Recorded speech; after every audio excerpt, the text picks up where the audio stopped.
Hello guys, karibu katika channel yetu ya Afya ni Mtaji. Leo tutazungumzia njia sahihi ya kutatua changamoto za uzazi kwa upande wa mwanamke. Zipo changamoto nyingi za uzazi kwa upande wa mwanamke ambazo leo hii zinawapa shida akina mama, akina dada.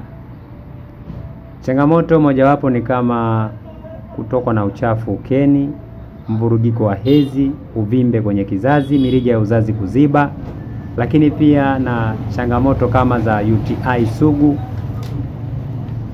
pelvic inflammatory disease, PID, maambukizi katika via vya uzazi.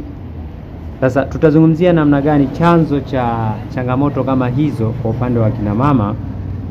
Chanzo kikubwa ni nini? Chanzo kikubwa moja kwa moja matumizi ya antibiotic.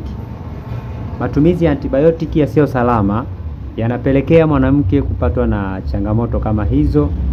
Mfano, wanawake wengi wamekuwa wakitumia uzazi wa mpango, wakitumia sindano, wakitumia vitanzi, wakitumia vijiti, lakini pia vidonge kwa lengo la kuwa wasipate ujauzito pindi wanaposhiriki tendo.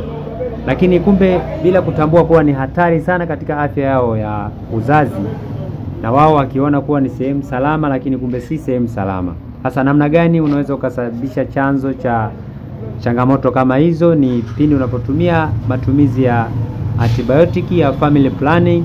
Ni hatari kwa afya ya uzazi na ni chanzo kikubwa cha kupata vimbe, kupata ugumba, lakini kuharibu mvurugiko wa hedhi, hormone imbalance, kutengeneza maambukizi mbalimbali ambayo yanaweza yakashambulia via vya uzazi. Chanzo kikubwa ni matumizi ya antibiotic. Namna gani utamsaidia? Ungana nami katika chaneli yetu ya Afya ni Mtaji. Tunayo njia sahihi kabisa ya kuweza kumsaidia mwanamke huyo na kwenda kutibu chanzo cha tatizo.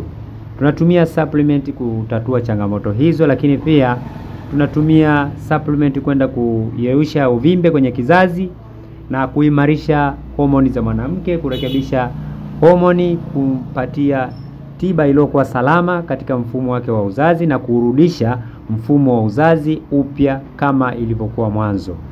Karibu, wasiliana nami katika nambari za simu zilizopo hapo chini, na usisahau kusubscribe katika channel yetu ya Afya ni Mtaji.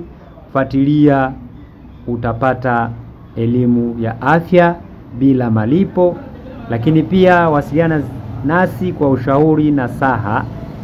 Karibu tukusaidie.